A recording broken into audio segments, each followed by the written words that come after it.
TRS నేత హరీష్ రావు మీడియాతో మాట్లాడుతున్నారు. లైవ్ చూద్దాం. ఇక ప్రజలు నిలదీస్తున్నారని డైవర్షన్ టాక్టిక్స్. నిన్న నాకు సిట్ నోటీస్ ఇచ్చిండు.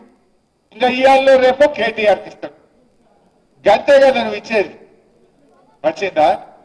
గంతే చేస్తాడు. ఎందుకంటే కేటీఆర్ గారు ఒకవైపు గట్టిగా నిలదీస్తుండు, ఇంకొక వైపు నేను అడుగుతా ఉన్నా. సమాధానాలు లేవు. నీ బొగ్గు కుంభకోణంలో నీ బామ్మర్దికే నువ్వు సాయం చేసినావు. నీ సంగతి ఏంటంటే దాని మీద సమాధానం లేదు. సిట్ నోటీసులు పంపుతుంది. ఇక ప్రేమలేఖలు భయపడతాం అనుకుంటున్నావా? నువ్వు ఎన్ని నోటీసులు ఇచ్చినా బిడ్డ నిన్ను ప్రశ్నిస్తూనే ఉంటాం. మహాలక్ష్మి ఇచ్చేదాకా అడుగుతాం, రైతు రుణమాఫీ అడిగేదాకా అడుగుతాం, నువ్వు అవ్వాతాతలకు 4,000 ఇచ్చేదాకా అడుగుతాం, నువ్వు తులం బంగారం ఇచ్చేదాకా అడుగుతూనే ఉంటాం. పిల్లలకు ఎస్సీ ఎస్టీ బీసీలకు ఫీజు రియంబర్స్మెంట్ డబ్బులు ఇచ్చేదాకా రేవంత్ రెడ్డి వెంట పడుతూనే ఉంటాం. నువ్వు ఎన్ని నోటీసులు ఇచ్చినా, నువ్వు ఎన్ని అటెన్షన్ డైవర్షన్లు చేసినా నీ వెంటనే పడతాం. ఏందన్నట్టు మనం మున్సిపల్ ఎన్నికల్లో పనిచేసుకోవద్దు, ఇక ఈ సిట్ నోటీసులు ఇచ్చి దారి చుట్టే తిరగాలి. నీ బామ్మరిది బొగ్గు కుంభకోణం బయటకు రావద్దు, ఈ సిట్ నోటీసుల మీద డైవర్షన్ పాలిటిక్స్ చేయాలి. నడవ ఈ డ్రామాలు. జనంకి అన్ని అర్థమైపోయినాయి. నువ్వు ప్రజల్ని మోసం చేసినావు. పైసలు లేవని ఒక దిక్కంటాడు, ప్రత్యేక విమానాలల్లా విదేశాలు తిరుగుతున్నాడు, ఢిల్లీ తిరుగుతున్నాడు. ఈయన ఫుట్బాల్ ఆడడానికి స్టేడియంలు కట్టుకుంటున్నాడు. ఈయన ఫుట్బాల్ ఆడడానికి సింగరేణి నుంచి 10 కోట్ల రూపాయలు తెచ్చుకొని ఈయన ఫుట్బాల్ షోకులు నెరవేర్చుకుంటుండు. మొన్న 100 కోట్లు ఖర్చు పెట్టిండు ఫుట్బాల్ మీద. 100 కోట్లతో 10 స్కూళ్లు కట్టకపోదుమా? పైసలు లేవంటావు. నీ ఫుట్బాల్ కోసం 100 కోట్ల రూపాయలు ఖర్చు పెట్టవా రేవంత్ రెడ్డి? నీ షోకుల కోసం ఖర్చు పెట్టవా రేవంత్ రెడ్డి? మనం చూస్తలేమా? నిన్న మొన్న వాటాల పంచాయతీ పడి మంత్రులే ఇవాళ కొట్లాడుకుంటున్నారు. వాటాల కోసం రోడ్డు మీద పడతా ఉన్నారు. ఇవాళ అన్ని విషయాలు కూడా ప్రజలకు అర్థమైపోతా ఉన్నాయి. మీరు మెదక్లు నేను అడుగుతా ఉన్నా, వెనకడ కాంగ్రెస్ గవర్నమెంట్ ఉంటే గణపురం నీళ్లు వదలాలంటే జీబులు కట్టుకుని హైదరాబాద్ పోవాలి. హ్యూమన్ రైట్స్ కమిషన్ల కేసులు వేయాలి. 10 ఏళ్ల బీఆర్ఎస్ గవర్నమెంట్ లో గడప బయట కాలు పెట్టకుండా నీళ్లు వచ్చినాయా లేవా? ఒక్క ఫోన్ కొట్టి పద్మక్క నీళ్లు అంటే ఆడ గేట్లు ఎత్తుడైనా. గడప బయట కాలు పెట్టకుండా 10 ఏళ్లు గణపురం ఆనకట్టకు నీళ్లు ఇచ్చింది బీఆర్ఎస్. కాంగ్రెస్ వచ్చింది, యాసంగి పంటకు నీళ్లు బంద్ అయినాయి. ఉన్నాయా ఈ యాసంగికి నీళ్లు? ఈ యాసంగి ఎండబెట్టేసి క్రాప్ హాలిడే ప్రకటించిండు. యాసంగి రైతు బంధు ఇప్పటిదాకా వల్లే. కేసీఆర్ ఏమో నాట్లకు రైతు బంధు ఇచ్చిండు. రేవంత్ రెడ్డి ఓట్లకు రైతు బంధు ఇస్తుంది. ఇప్పుడు ఎందుకంటే మొన్న సర్పంచ్ ఎన్నికలు ఉన్నాయని ఓట్లకు పైసలు వేసిండు. ఇప్పుడు ఊర్లలో ఓట్లు లేవు కదా, ఊర్లలో బంద్ పెట్టండి. ఇప్పుడు టౌన్లో సీరియల్ వస్తుండే. ఆయనకే తెలివి ఉందనుకుంటుండు. ప్రజలు నీకంటే తెలివైన వాళ్ళు రేవంత్ రెడ్డి. తెలివి నీకే లేదు, ప్రజలకు నీకంటే తెలివితేటలు ఎక్కువ ఉన్నాయి. ఆ ప్రజల్ని గుణపాఠం చెప్పడానికి సిద్ధంగా ఉన్నారు అని మనం చేస్తా ఉన్నా. బాగా ఆలోచించండి. ఇలా మెదక్ అభివృద్ధిలో ముందుకు సాగాలంటే మన బీఆర్ఎస్ అభ్యర్థులు గెలవాల్సిన అవసరం ఉంది. కేసీఆర్ గారు ఎంతో ఆలోచించి కొత్త జిల్లాలు ఏర్పాటు చేసింది. ఇలా కాంగ్రెస్ వాళ్ళు జిల్లాలు రద్దు చేస్తారట. మెదక్లో ఎవరైనా కాంగ్రెస్ పార్టీకి ఓటేయడం అంటే మన జిల్లాను మనం వద్దనుకోవడమే. మన జిల్లా రద్దు చేస్తానన్న రేవంత్ రెడ్డికి ఓటేయడం అంటే మన ఏళ్ళతో మన కన్ను పొడుచుకోవడమే. మెదక్ జిల్లా ఉండాలనా పోవాలా? ఉండాలనా పోవాలా? ఉండాలంటే కారు కోటేయాలి, కాంగ్రెస్ చిత్తుగా ఓడగొట్టాలి. అప్పుడు మన జిల్లాల తెరువు రాడు. మన జిల్లా తెరువు రేవంత్ రావద్దంటే, రేవంత్ జ్ఞానోదయం కావాలంటే కాంగ్రెస్ పార్టీని ఓడించాలని చెప్పి నేను మెదక్ ప్రజలందరికీ కూడా ఈ సందర్భంగా పిలుపునిస్తా ఉన్నా. మెదక్ అయినా, నర్సాపూర్ అయినా, రామాయణపేట అయినా, తూప్రాన్ అయినా 4 మున్సిపాలిటీలు గులాబీ జెండా ఎగిరి తీరాలని చెప్పి కూడా నేను ఈ సందర్భంగా పిలుపునిస్తా ఉన్నా. నాకు నమ్మకం ఉంది తప్పకుండా ఈ 4 మున్సిపాలిటీలు కూడా బీఆర్ఎస్ గెలిచి తీరుతుంది. అసలు కాంగ్రెస్ వచ్చినాక మున్సిపాలిటీల్లో బుగ్గలు కూడా, వీధి దీపాలు కూడా వెలుగుతలేవు. చెత్త కూడా సరిగా ఎత్తుతున్న పరిస్థితి లేదు, కొత్తగా రోడ్ వేసిన పరిస్థితి లేదు, మొత్తం పారిశుద్ధ్యం లోపించింది. ప్రజలు డయేరియా, అంటు రోగాలు, విష జ్వరాల బారిన పడి ఇలా నానా ఇబ్బందులు పడుతున్నటువంటి పరిస్థితి ఉన్నది. ఇంకా గొప్పతనం ఏంటంటే దీనికి మున్సిపల్ మంత్రి రేవంత్ రెడ్డి, ఆయన శాఖలోనే ఇంత దారుణమైనటువంటి పరిస్థితులు ఇవాళ ఈ రాష్ట్రంలో నెలకొన్నటువంటి పరిస్థితి ఉన్నది.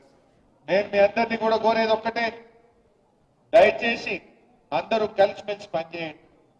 పార్టీలో కార్యకర్తలు మెరిట్ ప్రకారం మా ఫారూక్ హుస్సేన్ సాబ్ ఆయన పార్టీ మనిషి, ఎవరి ముఖం చూడండి, జో జీతా ఉनको టికెట్ మిల్తా.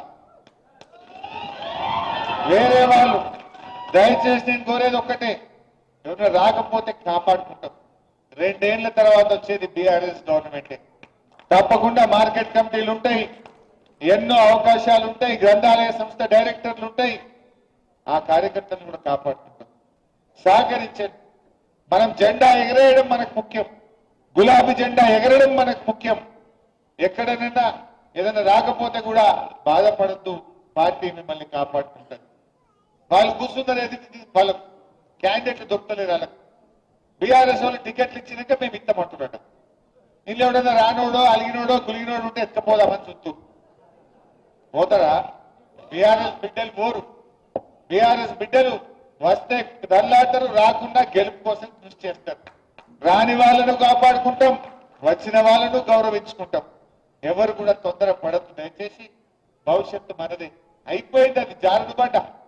కాంగ్రెస్ పని జారుడు బండ మీద పడ్డట్టే. మంత్రులే నిలదీస్తుంటే ఎవరు కాడా ఊరు ఏడ పోతాడ మంత్రులు నిలదీస్తుంటే ఉన్నది.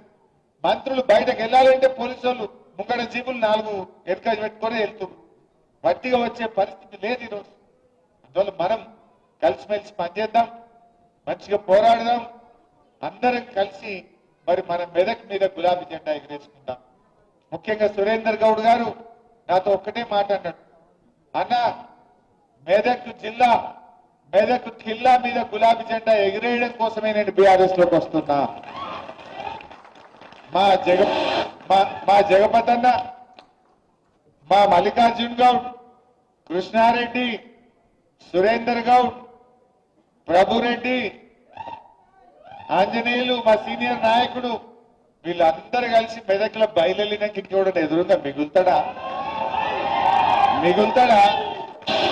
ఇంత మంచి నాయకులు, అనుభవం ఉన్న వాళ్ళు, ఇంత మంచి పేరున్న వాళ్ళు ఒక్క బీఆర్ఎస్ కున్నారు తప్ప ఇంకో పార్టీలో ఉన్నారా?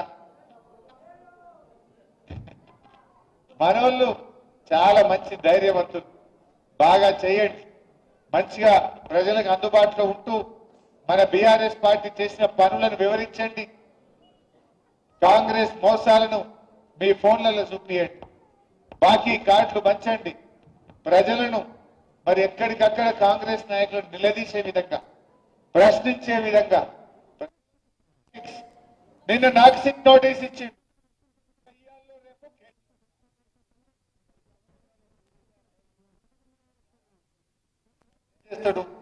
ఎందుకంటే డైవర్షన్ టాక్టిక్స్. నిన్న నాక్సింగ్ నోటీస్ ఇచ్చిండు, ఇంకా ఇయాల్లో రేపు కేటీఆర్ ఇస్తాడు. గంతే కదా నువ్వు ఇచ్చేది. వచ్చిందా? గంతే చేస్తాడు. ఎందుకంటే కేటీఆర్ గారు ఒకవైపు గట్టిగా నిలదీస్తుండు, ఇంకొక వైపు నేను అడుగుతా ఉన్నా, సమాధానాలు లేవు. నీ బొగ్గు కుంభకోణంలో నీ బామ్మర్దికే నువ్వు సాయం చేసినావు, నీ సంగతి ఏంటంటే దాని మీద సమాధానం లేదు. సిట్ నోటీసులు పంపుతుండే ఇక ప్రేమలేఖలు. భయపడతాం అనుకుంటున్నావా? నువ్వు ఎన్ని నోటీసులు ఇచ్చినా బిడ్డ నిన్ను ప్రశ్నిస్తూనే ఉంటాం. మహాలక్ష్మి ఇచ్చేదాకా అడుగుతాం, రైతు రుణమాఫీ అయ్యేదాకా అడుగుతాం, నువ్వు అవ్వాతాతలకు 4000 ఇచ్చేదాకా అడుగుతాం. Diversion tactics. నిన్న నాక్సింగ్ నోటీస్ ఇచ్చిండు, ఇంకా ఇయాల్లో రేపు కేటీఆర్ ఇస్తాడు. గంతే కదా నువ్వు ఇచ్చేది. వచ్చిందా? గంతే చేస్తాడు. ఎందుకంటే కేటీఆర్ గారు ఒకవైపు గట్టిగా నిలదీస్తుండు, ఇంకొక వైపు నేను అడుగుతా ఉన్నా, సమాధానాలు లేవు.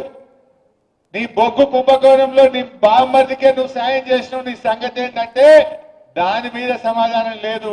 సిట్ నోటీసులు పంపుతుండే ఇక ప్రేమలేఖలు. భయపడతాం అనుకుంటున్నావా?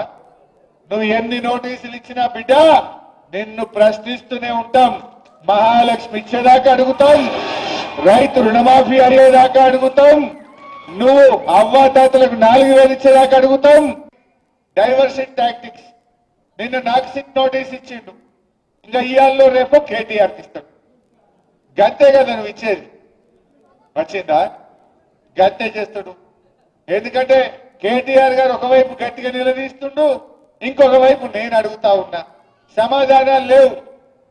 నీ బొగ్గు కుంభకోణంలో నీ బామ్మదికే నువ్వు సాయం చేసినావు, నీ సంగతి ఏంటంటే దాని మీద సమాధానం లేదు. సిట్ నోటీసులు పంపుతుండే ఇక ప్రేమలేఖలు. భయపడతాం అనుకుంటున్నావా? నువ్వు ఎన్ని నోటీసులు ఇచ్చినా బిడ్డ నిన్ను ప్రశ్నిస్తూనే ఉంటాం. మహాలక్ష్మి ఇచ్చేదాకా అడుగుతాం, రైతు రుణమాఫీ అడిగేదాకా అడుగుతాం, నువ్వు అవ్వాతాతలకు 4000 ఇచ్చేదాకా అడుగుతాం. డైవర్షన్ ట్యాక్స్ సిట్ నోటీసుల పేరుతో కాంగ్రెస్ సర్కార్ డైవర్షన్ పాలిటిక్స్ చేస్తోందన్నారు మాజీ మంత్రి హరీష్ రావు. నిన్న నాకు ఇవాళ కేటీఆర్ కు నోటీసులు ఇచ్చారన్నారు. ప్రభుత్వాన్ని గట్టిగా నిలదీస్తున్నామని సిట్ నోటీసులు ఇస్తున్నారన్నారు హరీష్ రావు. ఎన్ని నోటీసులు ఇచ్చినా భయపడేదే లేదన్నారు. డైవర్షన్ టాక్టిక్స్, నిన్న నాకు సిట్ నోటీస్ ఇచ్చిండు, ఇంకా ఇయాల్లో రేపు కేటీఆర్ ఇస్తాడు. గంతే కదా నువ్వు ఇచ్చేది, వచ్చిందా? గంతే చేస్తాడు. ఎందుకంటే కేటీఆర్ గారు ఒకవైపు గట్టిగా నిలదీస్తుండు, ఇంకొక వైపు నేను అడుగుతా ఉన్నా, సమాధానాలు లేవు. నీ బొగ్గు కుంభకోణంలో నీ బామ్మదికే నువ్వు సాయం చేసినావు, నీ సంగతి ఏంటంటే దాని మీద సమాధానం లేదు. సిట్ నోటీసులు పంపుతుండే ఇక ప్రేమలేఖలు. భయపడతాం అనుకుంటున్నావా? నువ్వు ఎన్ని నోటీసులు ఇచ్చినా బిడ్డ నిన్ను ప్రశ్నిస్తూనే ఉంటాం. మహాలక్ష్మి ఇచ్చేదాకా అడుగుతాం,